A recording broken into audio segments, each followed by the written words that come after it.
मनमोहन सिंह और नरसिम्हा राव ने अच्छा काम किया, लेकिन बढ़ती गरीबी पर और क्या बोले नितिन गडकरी। भारत की अर्थव्यवस्था तेजी से विकास कर रही है, लेकिन इसी के साथ एक गंभीर चुनौती भी खड़ी हो रही है, अमीर और गरीब के बीच की बढ़ती खाई। केंद्रीय मंत्री नितिन गडकरी ने इस मुद्दे को लेकर हाल ही में नागपुर में एक कार्यक्रम के दौरान खुलकर अपनी चिंता जाहिर की। गडकरी ने कहा कि देश में धीरे धीरे गरीबों की संख्या बढ़ रही है, जबकि संपत्ति कुछ गिने चुने अमीरों के हाथों में सिमटती जा रही है। उन्होंने इसे आर्थिक असमानता का खतरनाक संकेत बताया और स्पष्ट किया कि अब समय आ गया है कि देश में धन का समान वितरण सुनिश्चित किया जाए। नागपुर में आयोजित एक सामाजिक आर्थिक कार्यक्रम में गडकरी ने कहा, अर्थव्यवस्था को इस दिशा में बढ़ाना होगा जिससे रोजगार सृजित हो और ग्रामीण भारत को मजबूती मिले। उन्होंने जोर देकर कहा कि केवल विकास दर से खुश होने का समय बीत चुका है, अब जरूरत है समावेशी विकास की।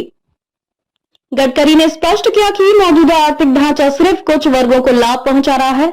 उन्होंने इस बात पर भी प्रकाश डाला कि ग्रामीण भारत, जो देश की एक बड़ी जनसंख्या का घर है, अभी भी आर्थिक रूप से पिछड़ा हुआ है। उनके मुताबिक अगर हम गांव को आत्मनिर्भर नहीं बनाएंगे तो शहरों का विकास अधूरा रहेगा। केंद्रीय मंत्री ने देश की अर्थव्यवस्था के 3 प्रमुख स्तंभों कृषि, मैन्युफैक्चरिंग और सेवा क्षेत्र का विश्लेषण करते हुए बताया कि कृषि क्षेत्र, जिसमें 65 से 70% आबादी कार्यरत है, केवल 12% जीडीपी में योगदान देता है। वहीं मैन्युफैक्चरिंग का हिस्सा 22 से 24% और सेवा क्षेत्र का योगदान 52 से 54% है। गडकरी ने स्वामी विवेकानंद का उल्लेख करते हुए कहा, एक भूखे व्यक्ति को आप दर्शन नहीं सिखा सकते, पहले पेट भरना जरूरी है। इस टिप्पणी के जरिए उन्होंने आर्थिक विकास के मानवीय पक्ष को रेखांकित किया।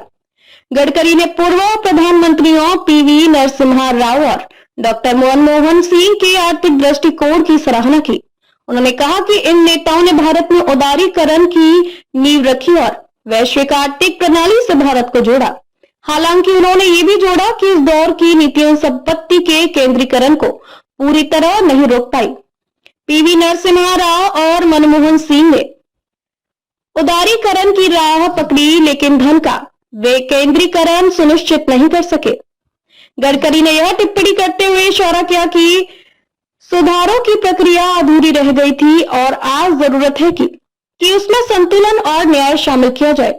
गडकरी ने यह भी कहा कि कृषि इंफ्रास्ट्रक्चर, टैक्सेशन और मैन्युफैक्चरिंग जैसे क्षेत्रों में पब्लिक प्राइवेट पार्टनरशिप को बढ़ावा देना चाहिए ताकि स्थायी और समावेशी विकास को गति दी जा सके।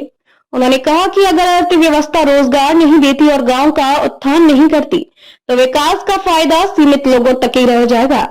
भारत जैसे विविधता से भरे देश में जहां विकास की रफ्तार तेज है, वहीं सामाजिक न्याय और आर्थिक समानता भी उतनी अहम है। गडकरी की ये टिप्पणियां केवल एक मंत्री का बयान नहीं, बल्कि उस असंतुलन की ओर इशारा है जिसे अब नजरअंदाज नहीं किया जा सकता।